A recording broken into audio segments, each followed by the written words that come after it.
Hello ka-trade, nagdagdag tayo ng kapital sa Sweetcorn EA kasi nakita natin na steady yung profit at mababa yung risk at safe yung kapital natin. So maliit lang yung profit pero safe yung kapital natin. So naging 2 million pesos na yung capital ko kasi yung puhunan ko sa Bitcoin, winidraw ko na yung profit na 2.6M. So dito ko muna nilagay yung puhunan ko para kumita ng konti habang naghihintay ng opportunity, kung may magandang opportunity ulit.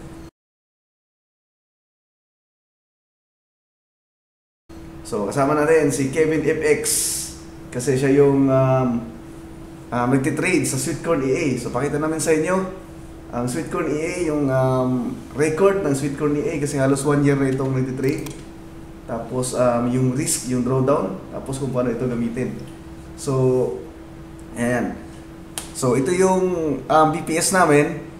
Ayan, makita nyo yung capital ko, 40,241 US dollar. Ayan, iti-trade na yan. Meron siyang tatlong open trade. So, pakita namin sa inyo yung my FX book. Ayan. So, ito yung record ng Sweetcorn EA. Nag-gain tayo ng 18% pa lang. Yung monthly na pwede natin kitain dito, 1.6%. Yung average per month na pwede natin kitain. So, sa 2M na capital natin, pwede tayo mag-profit ng mga 32,000 pesos every month. So yung drawdown niya, 10.65%. Pero kung i-check natin dito sa drawdown, so nung unang paggamit namin nitong EA, nagkamali lang tayo ng lot size, kinag-drawdown ng malaki. Pero pagkatapos noon, sa loob ng halos 1 year, makita niyo ang pinakamataas yung drawdown na ay 2.65% lang. Okay?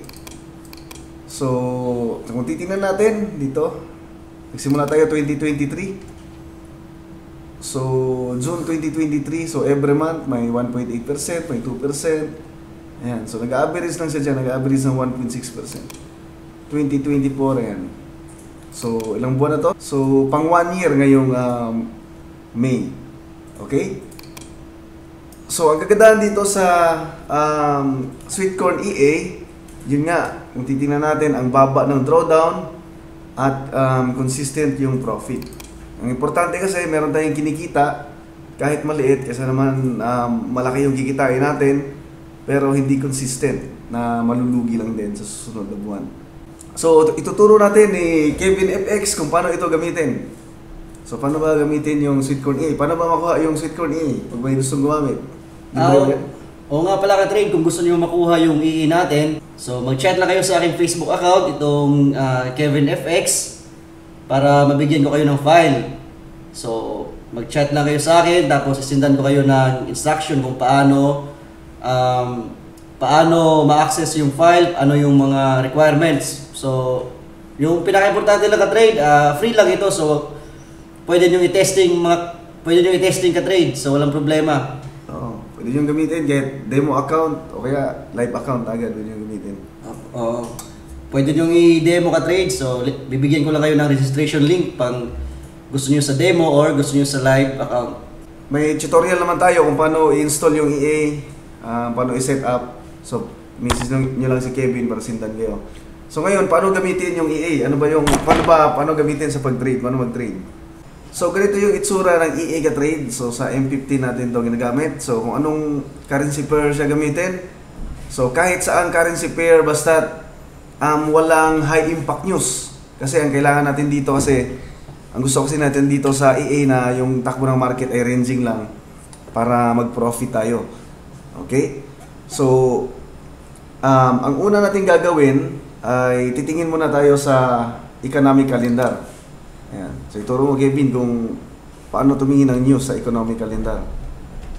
Manila? So, punta lang kayo sa Google o kaya sa My FX book tapos punta kayo sa economic calendar. Okay ka-trade, so dito lang tayo sa My FX book. So punta lang ako dito sa economic calendar. So ayan ka-trade, so pagtapos punta muna tayo dito sa settings niya or filters. Ayan, so i-check natin itong high, itong medium at low, alisin natin. So yung kailangan lang natin ay high impact lang, so wala itong low. No impact, tanggalin mo rin yung impact. No impact, wala din to. So apply natin. No, ayan ka-trade. So ito na yung mga high impact news, ayan. So, ito yung titingnan natin na mga currency pair na merong high impact news. So, dito sa taas, dito sa left side, makita natin yung date, tapos yung time, yung oras, tapos yung currency pair. Lahat yan naka-high impact news. Kapag may high impact news kasi, posibleng gumalaw ng mabilis or malakas yung isang currency. Kaya iwasan natin yon kasi yun yung hindi maganda sa EA. Kailangan natin na mahina lang na ranging lang siya. So, ang titingnan natin, 2 weeks. So, lagay mo sa this week. Ito this week yan. This week. So, makita natin dito yung mga currency pair na may high impact news. So, yan yung hindi natin iti-trade. So, ito ka-trade, makikita natin yung mga high impact news. So, yung gagawin natin, mag-notepad tayo ka-trade. At ilista natin itong mga high impact news. So, ganito lang. For example, ka-trade. Ano to? Sa 1 week ka-trade, from May 6 hanggang May 10. Yan.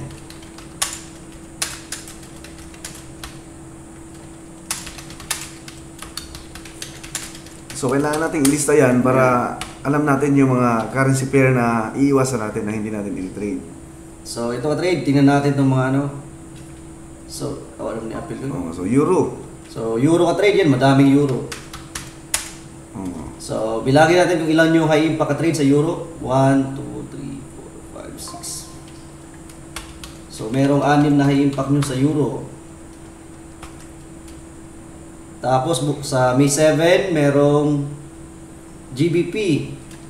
So, yung may mga currency pair na euro, Euro USD, Euro GPY, lahat yun. Hindi tayo mag-trade yan. Yan. So, ilan yung news sa GBP? 1. AUD. 2. CHF. Sa Euro. 1, 2, 3. God, isa. So, nilalagyan natin ng marking kung ilang high impact news para mas maraming high impact news, hindi tayo mag-trade talaga niyan. Mas iiwasan natin. So, sa Wednesday, Euro ulit, 2. Sa Thursday, May 9, GBP sa 2. Euro isa. USD 3. Sa Friday naman, May 10, GBP ulit. 5 GBP oh. So lalo na pag ganyan, sabay-sabay GBP. So panigurado yung GBP niyan magwawala. So pangit yan sa strategy ng EA. CAD 2. USD. So next week, tingnan mo yung next week. Dapat 2 weeks nating titingnan. So dito tayo sa next week ka-trade. So gawin pala natin 2 weeks ito. May 6 hanggang May 17. May 17.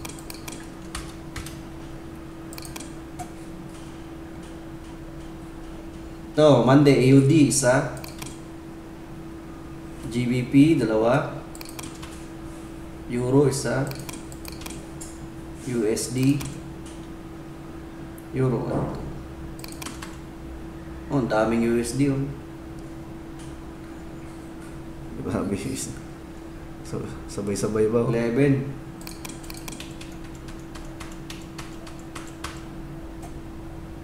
GPY. UD. 4 na USD. Euro isa. Oh, Wala to si Noy. euro. Ayan ka-trade. So, ito yung 2 weeks natin. So, ito yung pinakamaraming news ka-trade. Itong USD, GBP, at Euro. Pati itong ano? EUD, madami. So, yung NZD, walang news. So, yun ka-trade. Makita natin yung USD, Euro, GBP, at EUD. Hindi tayo magti-trade dyan. So, sa CAD, pwede na kasi tatlong pwede na yan para may matrade pa tayong mga currency. CAD, CHF, tsaka GPY, tsaka NCD, dyan tayo magti-trade. So, ano yung mga currency pa na pwede i-trade? CAD, CHF. So, yan yung mga currency pair na pwede natin i-trade. So, yan may tuturo naman ni Kevin ngayon kung paano naman i-trade yung mga currency pair na yan? Paano gamitin yung Sweetcorn EA? Ito ka-trade. So, i-open natin itong mga currency na to. Open tayo ng CAD CHF. Meron na? Yun. Na naman. Open. So, nag-trade na. So, ngayon ka-trade. So, tingnan natin itong mga chart nito. Pagtapos, tingnan natin kung meron bang magandang i-trade na currency. So, makakakuha ba tayo ng magandang entry? So, teka lang, sa capital pala dito, ang minimum capital dito na required is 1,000 US dollar. So, safe na doon, low risk na yun. Pero kapag, pero sa amin, binabaan pa namin yung risk namin. Yung 5,000 US dollar namin, naka-minimum trade lang kami na 0.01. Pero kaya namin mag-trade ng 3 trades. So, doon sa 1,000 US dollar, ang advisable doon, 0.01 lot size, pero isang trade lang. Pero nakadepende yan sa inyo. Kung gusto nyo yung high risk, pwede kayo magkapital ng ng mga 100 US dollar. Tapos, pwede nyo talagang adjustin. Depende kapag natutunan nyo na. So, depende sa inyo. Kung gusto nyo mas laki yung profit, pwede nyo taasan yung lot size. Pero i-testing nyo muna sa demo account. Okay? So, balik tayo sa CAD CHF. So, ito ka-trade, tingnan natin sa CAD CHF. So, ang una ginagawa ko, pumupunta ako sa day 1. Ayan ka-trade, so ranging lang. So, yung hinahanap ko ka-trade, yung sobrang taas ng binaba at sobrang taas ng binagsak. So, ito, parehas lang. So, dapat mga ganito ka-trade, oh. Yan, dapat ganito na taas. So, ito yung mga hinahanap natin. So, ganyan. Ang ibig sabihin mo, yan, tumaas ng 600 pips. Oo. Yan. Diyan ka magti-trade. So, example, ito, dito banda. Ilang pips yung tinaas dyan? 3,000. 350 pips. So, ito. Yan, galing dyan. Pataas. 400 pips. So, dito kasi sa day 1, nakikita natin kung ilang pips yung pinakataas na tinaas ng CAD CHF bago ito bumaba. Kasi pag malapit na doon, pag mataas na yung tinaas niya, doon tayo magti-trade ng sell. Para halimbawa, kung tataas pa man siya, so hindi malulos yung trade natin kasi maghahabol yung trade natin. Magti-trade pa siya ng lot size. Example, nag-sell tayo, tapos tumas pa yung presyo, magdadagdag pa ng sell. Habang pataas ng pataas, magsisell siya ng magsisell. Kaya pag isang baba lang ng konti, isang pullback lang, example ganito. Halimbawa, dito tayo nag-sell, so tapos diretso sa pataas. So, ang gagawin ng EA, automatic na yon. Wala tayong pipindutin doon. Ang gagawin lang natin, yung unang trade, tayo yung pipindot. Pero pagkatapos no, naka-set up na yon. Yung EA na automatic magdadagdag ng trade. So magsisell pa siya ng magsisell. Hanggang dito, pag bumagsak siya ng konti, automatic lahat ng sell trade niya ay mag-profit na. Ma-close na may profit. So ito yung isang example ka trade, CHF GPY naka-sell dito pero tumaas pa yung price. Yung lot size natin 0.01. So nag-sell siya ulit dito pero tumaas pa rin, nag-sell ulit dito ng 0.02. So kahit mataas na yung tinaas, ilang pips na, 90 pips na yung tinaas. So napakaliit pa lang ng negative natin, 11 US dollar lang. Ayan. So kapirasong balik lang yan, ma-close na lahat ng trade na may profit. So, ganun yung strategy ng EA. So, okay, balik tayo sa CAD CHF. So, tingin mo, maganda ba mag-sell dyan? Wala ka trade. Titingin muna tayo sa ibang currency ka trade. Yun, kasi marami pa naman. Oo, madami. Ilan ba to? Ayan, meron pa tayo. 6 na currency. So, dito tayo sa ka trade, sa KJPY. Ito sa naka-trade kaso kaso bumagsak na, ayan. So naka-pullback na siya, nakabalik na. Ayan. Bumagsak na ng So, 500. ito yung isang example ka trade So halimbawa dito, lagyan natin yung marka dito. Ayan.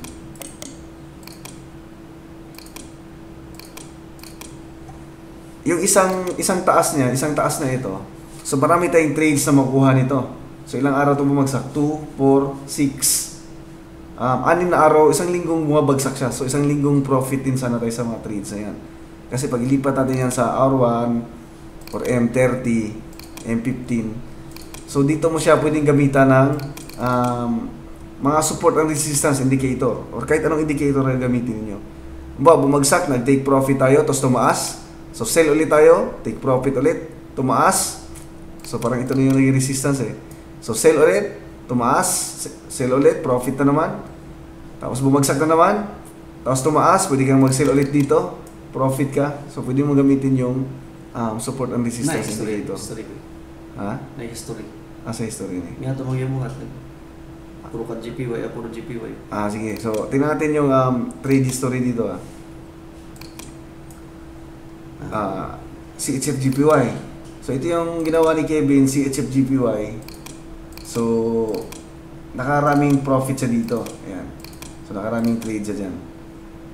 Ayan. CHF-GPY lang kadalasan nagpo-profit si Kevin. CHF-GPY, GBP-GPY. Ayan.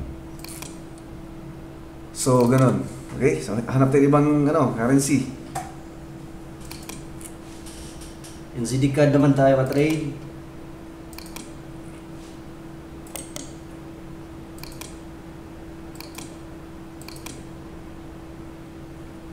Yun, ranking natin. So itong mga ganyan, pwede yan eh, pag wala tayong ibang makitang trade kasi resistance yan eh. Di ba? Yan, di ba? Yan. Pwede So, mag-sell. posibleng mabasa dyan. Pag wala tayong makitang yung pinakamataas na tinaas niya bago mag-sell o pinakamalaking binaba bago mag-sell.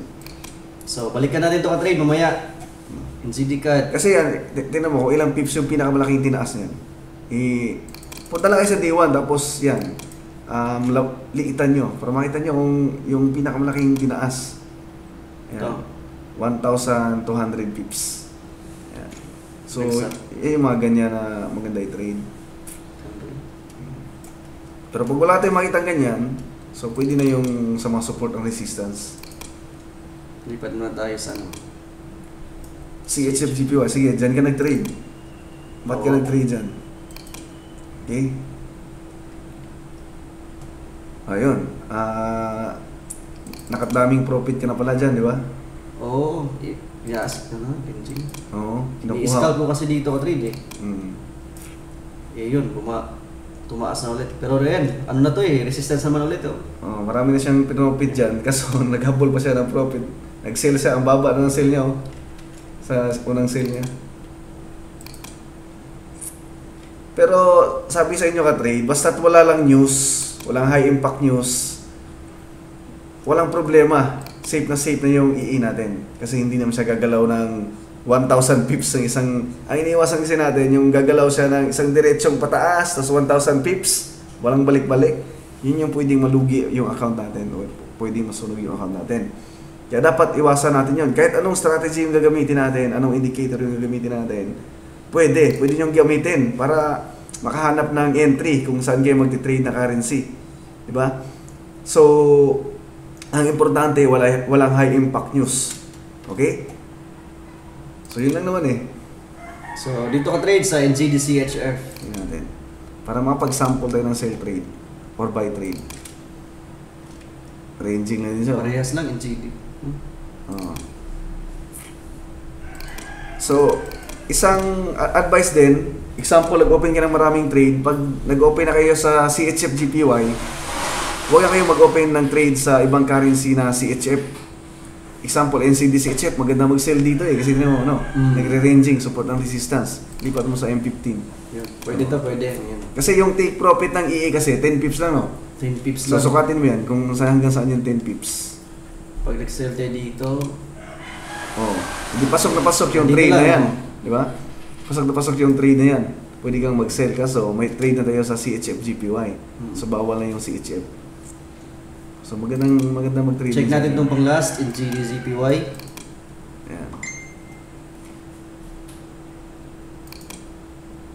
Yun, pwede to. Day 1. Day 1. Ito. Pwede ito ka-trade kasi ayan, tumaas na ulit, tapos may malapit na dito sa resistance niya. Pero, tingnan natin sa M15. Sa R1, R1. R1 muna. So, pwede dito pa. Pero GPY yan, NCD GPY, may trade natin sa CHF GPY. Yun lang kanina, yung NCD card ba yun? Yan, dito lang tayo magti-trade, sample ng trade gamit ang EA kasi support ang resistance nito. Lagay mo sa R1. Yun, okay na okay itong trade nito kasi i-zoom out dong. Oh. Okay. Oh. So okay na. So maganda mag-trade dito kasi ayan, nasa resistance tayo. So ready na bumaba. So 10 pips na naman yung kailangan natin. So pag bumaba na hanggang dito, TP na tayo. Tapos pag tumaas ulit yung price dito, so sell na naman tayo. So pwede tayong mag-sell ng maraming sell dito. Basta taas baba lang siya. Pero yung trade natin dito, yung bias natin ay sell trade na yung kukuhanin natin kasi yun nga, nasa resistance level tayo. So sell lang tayo ng sell hanggang baba siya ng baba dyan. Pero pag dumating na siya dito banda sa may gitna, okay, so pwedeng hindi tayo mag-sell. Hintay ulit tayo tumaas bago mag-sell ulit. Okay? So ngayon, paano gamitin yung Sweetcorn EA? So nandito na naka-install kasi yung Sweetcorn EA. May tutorial niyan kung paano i-install. So yung paggamit na lang. Okay? Okay ka-trade, so pag i-install tayo ng EA ka-trade dito sa MT4 natin. So yung file ka-trade, so as is na nakalagay na dito sa MT4 account. So dito lang tayo ka-trade sa view, tapos navigator. Yan, so dito sa expert advisors ka-trade, dito makikita natin Sweetcorn. So ito yung EA ka-trade, click lang natin. Ayan, so dito sa lot sizing ka-trade, ito yung mga option nyo. Kung gusto nyo ng high risk, anong risk gusto nyo, ayan. Ayun o. So ka-trade dito sa lot sizing, so merong maraming settings to. Settings. So ito yung settings sa ka-trade sa lot sizing, merong low risk, mid, significant, high risk. Tapos yan yung percent na pwede nyo kitain per year. So tayo ka-trade, dito tayo sa pinaka-safe. So dito kami sa fixed lot, okay? Dito kami sa fixed lot. Tapos 0.01 lang talaga kami. Ayan. So yung 0.01 lot size, $5,000 yung capital namin. Pero nagtitrade kami ng tatlong trade, iba-ibang currency pair. So pagkatapos yung ka-trade, dito naman tayo sa kung ano yung bias natin. So syempre yung target natin ka-trade ay mag-sell. So sell lang tayo dito, click natin yung sell. Tapos down. Ito pa ka-trade to. So anong currency pair yung natin ito trade? NZD CAD, tapos ultra low micro kasi ito. Ultra low standard yan. Dapat isama niyo kung anong nakalagay na dugtong. Tapos okay na ka-trade, wala nang ibang gagawin. Okay. Teka, palitan natin muna yung background natin para mas makita nila yung EA. So nakita niyo na yung mga sulat sa EA. So naka-settings dyan, starting lot 0.01. Ayan, lahat ng details nandyan. So sige. Pagtapos ka trade, ito lang, i-select mo lang ito, select pair. Yun, lalabas yung NZD CAD. So ngayon, isa-sell mo lang. Ito naka-trade Yan. Yun. Itong Sweetcorn EA kasi ka-trade, automatic ito, kapag sinet nyo yung EA dyan sa M15 time frame, automatic siya magsisell, pero maghahanap siya ng entry. So pwedeng hindi siya mag-sell agad. Ang ginagawa natin, minamanual natin yung unang trade kasi gusto nating mag-sell na dyan sa price na yan. So ayan, nakapag-sell na tayo agad. So pagkatapos yan, so okay na ba yan? Paano ba yan? So ito ka-trade. So kapag na-close na itong natin, itong trade natin, tapos lilipat na tayo ng ibang currency, yan, maghahanap tayo ng ibang currency. So huwag nyo kalimutan na i-close itong EA ka-trade kasi yun nga, automatic na nagte-trade to, baka gulat na lang kayo, marami nag-trade, biglaan na lang. Kapag nag-take profit na tayo, tapos pwede siyang mag-trade ulit na hindi natin gusto yung entry. Example, bumaba na pala siya, tapos nag-sell pa siya. So dapat i-check natin dapat i-check natin para ma-off natin yung EA para hindi siya mag-sell. Pero kung gusto niyo automatic naman siya, so pwede yung hayaan niyo lang yung EA. Siya na yung bahalang mag-sell. Wala namang problema doon. Ang importante na walang high impact news. Kasi may strategy yung EA kung saan siya i-entry. So sa atin, parang mas sinasala pa natin na minamanual pa natin para mas maganda, mas safe. Hindi siya makapag-sell sa babang presyo. Dapat makapag-sell tayo sa taas na presyo. So makita natin yan. Makita natin may TP na. May nakaset na TP. Ano? Automatic yung nakaset na TP. So ilang pips? 101, 10 pips lang. So 101 points. So 10 pips yan. So yan lang yung target ng EA. Kapag bumaba dyan, ma-close na yung trade with profit. So hindi naman tayo magti-trade. Maghihintay ulit tayo tumaas bago tayo mag-sell ulit. So kapag na-loss yung trade, example tumaas, ang mangyayari dyan, parang ganito. Pakita mo sa CHMG pa yan. So ganito yung mangyayari kapag example, dito tayo nag-sell. So check natin sa D1. Ito yung sinasabi natin na dito nag-sell, masyado nang malaki na yung binaba dito na nag-sell. So nung dito nag-sell, tumaas pa yung price, so nagdagdag pa siya ng trade. Nagdagdag siya ulit ng 0.01, tapos tumaas pa ulit yung price, so nagdagdag na siya ng 0.02. So, makita nyo, napakaliit lang ng loss, kahit malaki na yung tinaas. So, halos, halos immortal tong EA na ito, kasi malawak yung pwede niya itaas. Basta't wag lang tumaas ng 1,000 pips ng isang bagsak. So, kaya importante talaga yung news na iwasan natin. So, pag tumaas pa yan, magdadagdag pa yan ng trade. Kapag tumaas pa yan dito, magdadagdag pa yan. Pero isang pullback lang, isang balik lang yan, close lahat ng trade na may profit. Ganun yung strategy ng EA. Tapos, wala na kayong gagawin dyan, wala na kayong pipindutin. So, hintayin nyo lang na ma-close yung trade nyo na may profit. So, bago nyo i-close yung EA. So, paano ba i-close? So, i-close nyo lang itong chart. So, i-close nyo lang yung chart. So, matanggal na yung EA, hindi na yan magti-trade. Tapos, hanap kayo ulit ng ibang currency na pwedeng tradean. So, meron pa ba na pwede lang malaman? Yun na yun, Oo, yun na yung ka-trade. Pinaka-basic lang. So, ganun lang paano gamitin yung EA. Tapos kung may matanong kayo, mag-message lang kayo kay Kevin. Manghingi kayo ng EA, libre lang yung EA. Kahit demo account, bibigyan kayo ni Kevin. So, mag-message lang kayo sa kanya. So, yun lang ka-trade. Salamat. At huwag niyong kalimutang mag-subscribe.